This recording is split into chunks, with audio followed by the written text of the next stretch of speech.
प्रश्नावली 3.1 क्लास 6 अध्याय 3 का है संख्याओं का खेल। देखो, इसको शुरू करने से पहले हम क्या करेंगे, इसका कुछ जानेंगे बेसिक, तो उसके बाद ही हम करेंगे एक्सरसाइज 3.1। तो देखो, फर्स्ट बेसिक में क्या है, हम पहले बात करेंगे गुणनखंड क्या होता है। गुणनखंड क्या होता है, इसको बोलते हैं इंग्लिश में फैक्टर। देखो, ये क्या होता है, किसी भी संख्या का पूरा क्या होता है, विभाजक होता है। क्या होता है, विभाजक होता है।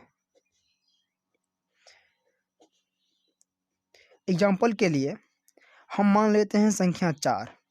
देखो, संख्या 4 का गुणनखंड क्या होगा, 1 होगा, मतलब 1 से कटता है ये, 2 होगा और 4 होगा, मतलब जो कट रहा है वही इसका गुणनखंड होगा। जैसे मान लेते एग्जाम्पल के लिए 6 मान लेते हैं। देखो, 1 से भी कटेगा, 2 से कटेगा, 3 से कटेगा और 6 से कटेगा, यही इसका क्या हुआ, गुणनखंड हुआ ना। अब हम बात करेंगे गुणज क्या होता है, जिसको इंग्लिश में बोलते हैं मल्टीपल। देखो, गुणज क्या होता है, किसी संख्या का क्या होता है, पहाड़ा होता है। कैसे होता है पहाड़ा, मान लेते हैं हम, यहाँ पर मान लेते हैं उदाहरण के लिए 4। तो देखो, इसका पहाड़ा क्या होगा, 4 का 4, 4 दूना 8, 4 तिया 12, 4 चौक 16, 4 5 20, इस तरीके से जाएगा ना। एग्जाम्पल के मान लेते हैं हम यहाँ पर 10 मान लेते हैं।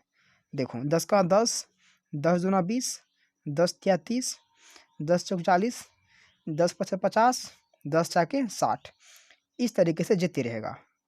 तो ये इसका गुणज हो गया। अब हम बात करेंगे अभाज्य संख्या और भाज्य संख्या की। तो अभाज्य संख्या क्या है, ये समझ लो। तो अभाज्य संख्या क्या है, वह संख्या जिनका केवल 2 गुणनखंड हो, अभाज्य संख्या कहलाता है। अभाज्य संख्या कहलाता है। एग्जाम्पल के लिए हम देखते हैं, देखो यहाँ पर लेंगे 2, तो इसका गुणनखंड क्या होगा, या तो 1 या 2। 3 लेते हैं, तो या तो 1 या 3।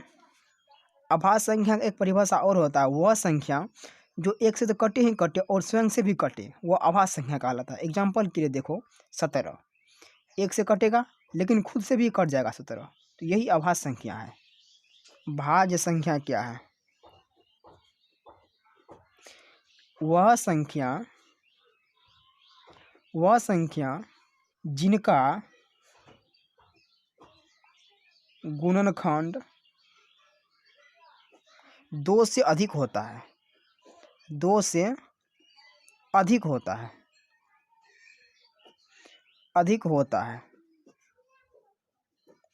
भाज्य संख्या कहलाता है। भाज्य संख्या कहलाता है। देखो, भाज्य संख्या शुरू होते हैं 4 से, तो 4 देखो, इसका गुणनखंड क्या हुआ, 1 2 4, मतलब 2 से अधिक है ना गुणनखंड, ये भाज्य संख्या है। देखो 6, 1 से कटेगा, 2 से, 3 से और 6 से, इसका मतलब क्या है, ये भाज्य संख्या है। जिनका गुणनखंड 2 से अधिक होता है वही भाज्य संख्या कहलाता है। तो अब हम क्या करेंगे, एक्सरसाइज 3.1 शुरू करेंगे। प्रश्नावली 3.1 क्लास 6 का क्वेश्चन 1 है 15 के सभी गुणनखंड लिखे। क्वेश्चन 2 है 64 के सभी गुणनखंड लिखें। तो कैसे लिखेंगे, देखो, तो प्रश्नावली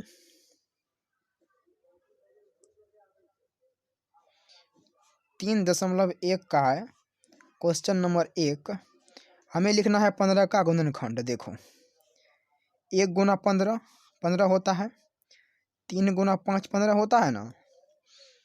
अब देखो इसका गुणनखंड क्या हुआ, 1 3 हुआ, 5 15 हुआ, 1 3 5 15, ये इसका गुणनखंड हुआ।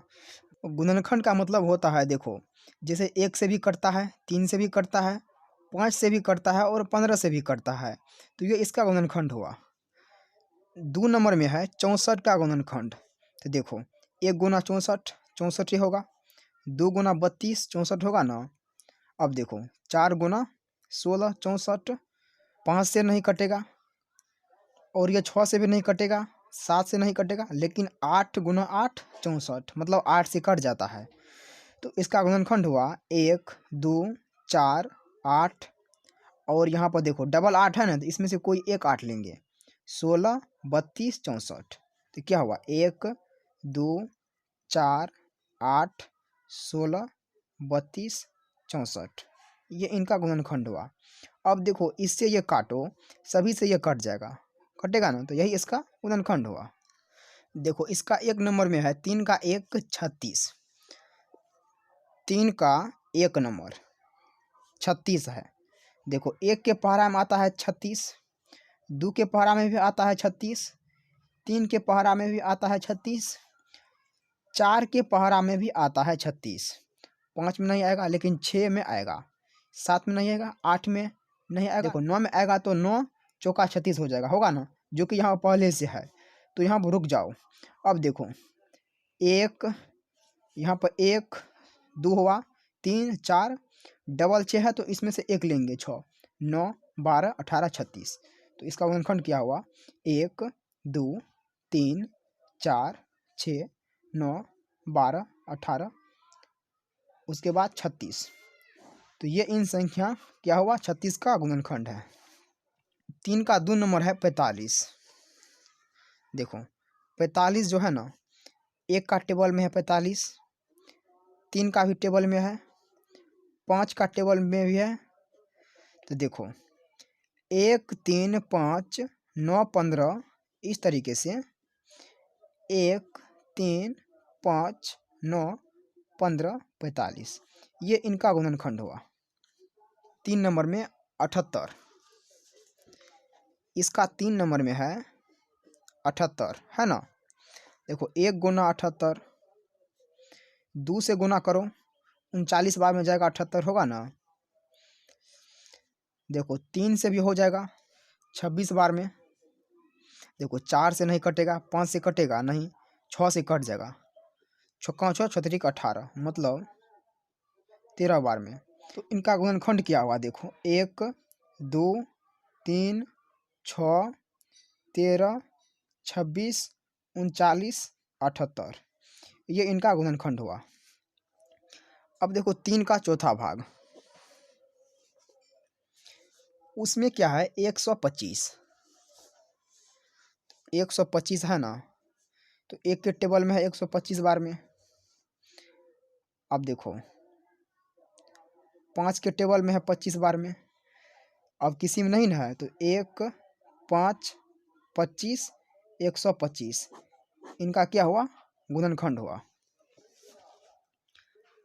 अब देखो 144 है, 5वां भाग में है 144, मतलब 1 गुना 144, 2 गुना 72, 3 गुना 48 करेंगे तो आ जाएगा 144, 4 गुना 36 करेंगे तो आ जाएगा, 6 गुना 24 करेंगे तो आ जाएगा, 8 गुना 18 करेंगे तो आ जाएगा, और 9 गुना 16 करेंगे तो आ जाएगा, और 12 गुना 12 करेंगे तो आ जाएगा।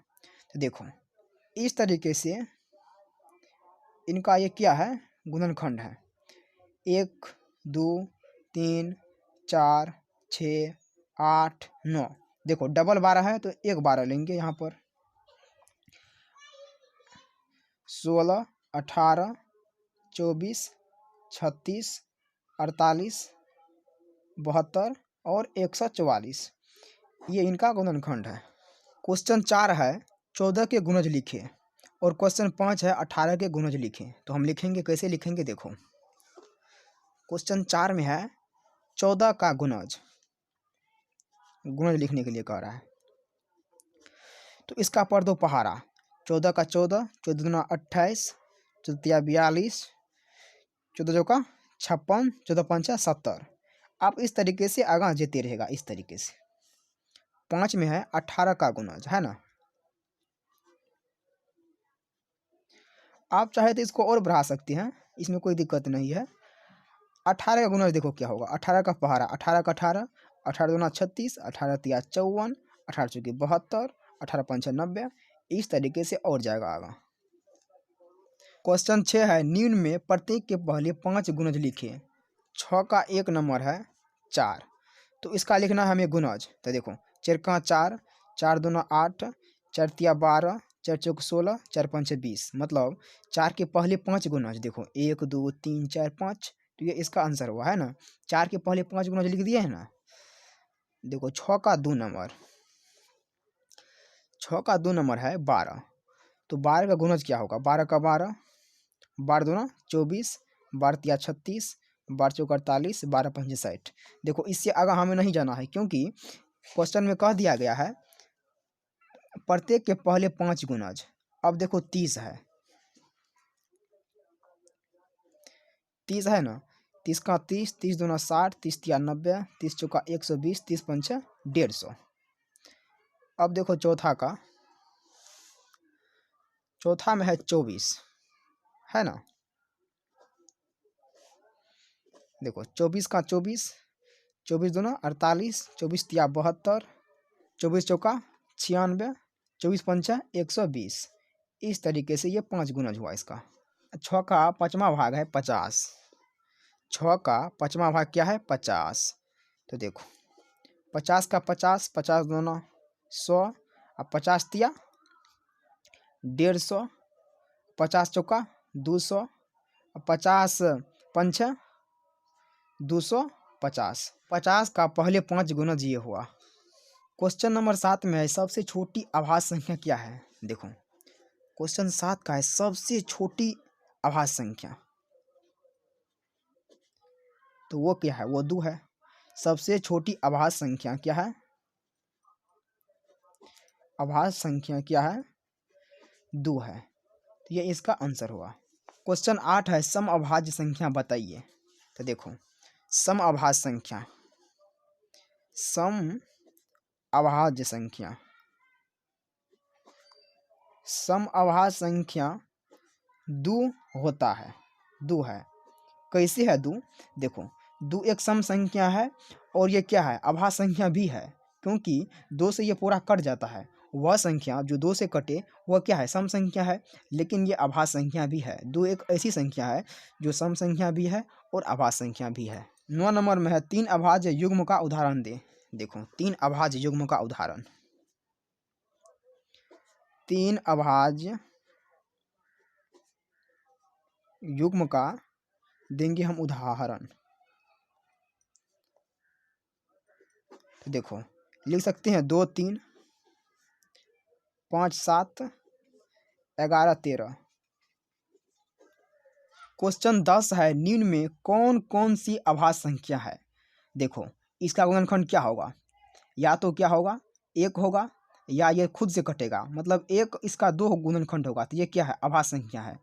इसका 2 से ज़्यादा होगा तो ये अभाज्य संख्या नहीं है। इसका भी ज़्यादा होगा तो ये अभाज्य संख्या नहीं है। इसका भी ज़्यादा होगा तो ये नहीं होगा। तो ये क्या है, ए और ई नंबर में होगा। 10 का देखो ए नंबर हो जाएगा 23, और ई नंबर में होगा 31। क्यों होगा, देखो 23 का गुणनखंड क्या होता है, इसका गुणनखंड 1 होता है और 23 होता है। इसका 1 होगा और 31 होगा, मतलब इनका गुणनखंड सिर्फ और सिर्फ क्या है 2 है, और जितना ऑप्शन उसमें है उसका गुणनखंड 2 से ज़्यादा है, इसीलिए वह अभाज्य संख्या नहीं है। क्वेश्चन नंबर 11 में है, क्वेश्चन 11 है, सबसे छोटी संयुक्त संख्या बताइए। तो देखो सबसे छोटी संयुक्त संख्या होती है 4।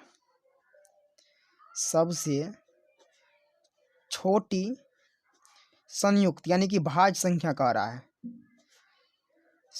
सबसे छोटी भाज्य संख्या 4 होता है, तो ये इसका आंसर हुआ। संयुक्त बोले या भाज्य बोले सेम ही है, उसका आंसर 4 होगा। क्वेश्चन नंबर 12 है, 100 से कम 5 क्रमांकगत संयुक्त संख्या लिखिए। जिनके बीच कोई अभाज्य संख्या नहीं हो। तो देखो 100 से कम लिखना है, इसके अंदर में लिखना है, तो वो कौन कौन होगा यहाँ से देखो। देखो ये टेबल जो है ना, इसी टेबल में उसका आंसर छुपा है। तो कह रहा है संयुक्त संख्या, भाज्य संख्या जो लगातार है और उसके बीच में कोई अभाज्य संख्या नहीं है, तो वो संख्या क्या है? 24, 25, 26, 27, 28।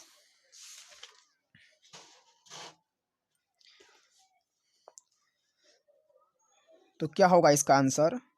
24, 25, 26, 27 और 28। देखो इसका गुणनखंड 2 से अधिक होता है, इसीलिए क्या है? यह संयुक्त संख्या है या भाज्य संख्या है। क्वेश्चन नंबर 13 है, किसी संख्या की इकाई स्थान पर 5 है, यदि वह संख्या 150 और 200 के बीच हो तो वह संयुक्त संख्या होगी अथवा अभाज्य संख्या होगी। देखो 13 नंबर में है 150 और 200 के बीच जिनका इकाई अंक क्या हो? अंक 5 हो, वह संख्या, देखो वह संख्या निम्न है, वह संख्या निम्न है। देखो यहाँ पर 155 हो सकता है, इसमें 10 जोड़ो 165, इसमें 10 जोड़ो 175, इसमें भी 10 जोड़ो तो 185, इसमें 10 जोड़ो 195। तो देखो 150 और 200 के बीच ये 5 संख्या है, जो क्या है? ये जो है संयुक्त संख्या यानी कि भाज्य संख्या है। तो ये क्या है? यह संयुक्त या भाज्य संख्या है। क्वेश्चन 14 है, 10 से बड़ी किसी संख्या की अभाज्य होने के लिए उसके इकाई स्थान पर कौन कौन से अंक हो सकते हैं? देखो 14 का जो है 10 से बड़ी अभाज्य संख्या होने के लिए उसके इकाई अंक 1, 3, 7, 9 हो सकते हैं। तो ये इसका आंसर हुआ। तो क्वेश्चन देखो 15 है, क्या कोई ऐसी भी संख्या है जिसका कोई गुणनखंड न हो? तो यहाँ पर देखो कोई ऐसी संख्या नहीं है जिसका गुणनखंड नहीं होगा। तो यहाँ पर लिखो 15 में लिखो, ऐसा कोई संख्या नहीं है जिनका कोई गुणनखंड नहीं होगा, कोई गुणनखंड नहीं होगा। देखो यदि हम बात करेंगे 1 का, तो 1 क्या होता है? 1 गुना 1 होता है, तो मतलब क्या है? इसका गुणनखंड होता है ना। तो 2 का भी होगा, 1 होगा और 2 होगा, होगा ना। तो ऐसा कोई भी संख्या नहीं है जिनका गुणनखंड नहीं होगा, ऐसा सभी संख्या है जिसका गुणनखंड होगा ही होगा। क्वेश्चन नंबर 16 है, 1 और 100 के बीच सिर्फ 2 संपूर्ण संख्या है, वे कौन कौन सी है? तो ये हमें बताना है। देखो एक 6 है, एक 28 है। देखो एक संख्या क्या है? 6 है और 28 है, तो ये इसका आंसर हुआ। क्वेश्चन नंबर 17 है, निम्न में प्रत्येक संख्या को 2 विषम अभाज्य संख्या के योग के रूप में लिखिए। 17 नंबर में 17 का 1 32 है, इसको लिखना है हमें। वह संख्या देखो विषम अभाज्य में लिखेंगे, तो मतलब क्या है? विषम संख्या रहे और वो अभाज्य रहे। जैसे मान लो 29, देखो इसको लिख सकते हैं 29 + 3, 29 3 32। अब देखो 2 नंबर में विषम भी है और क्या है? अभाज्य भी है। देखो 40 को लिख सकते हैं हम 37 + 3, जो कि विषम भी है और अभाज्य भी है। देखो 56 को हम क्या लिख सकते हैं? 43 + 13, जो कि विषम भी है और अभाज्य भी है।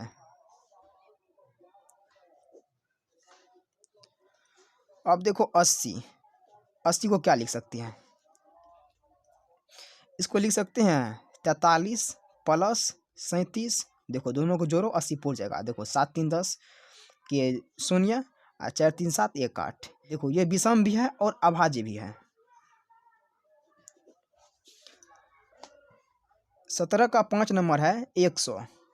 तो आप 100 को 97 प्लस 3 भी लिख सकते हैं। 97 और 3 क्या है? अभाज्य संख्या भी है और विषम संख्या भी है। क्वेश्चन नंबर 18 है 16 से छोटी सभी अभाज्य और संयुक्त संख्या लिखिए। देखो संयुक्त संख्या का मतलब होता है भाज्य संख्या। 16 से छोटी कह रहा है हमें। 18 में 16 से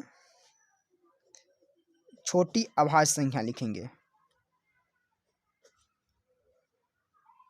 अभाज्य संख्या तो देखो एक ना तो अभाज्य है ना ही भाज्य संख्या है। तो ये 2 होगा यहाँ पर, 3 5 7 9 नहीं होगा, 10 नहीं होगा, 11 13 15 नहीं होगा। तो देखो 16 से छोटी है, ये सब क्या है? अभाज्य संख्या है, क्योंकि इसका गुणनखंड सिर्फ और सिर्फ 2 होता है। अब हम बताएंगे भाज्य संख्या। भाज्य संख्या तो देखो 4, उसके बाद 5 नहीं होगा, 6 होगा, 7 नहीं होगा, 8 होगा, 9 होगा, 10 होगा, 11 नहीं होगा, 12 होगा, 13 नहीं होगा, 14 होगा, 15 होगा।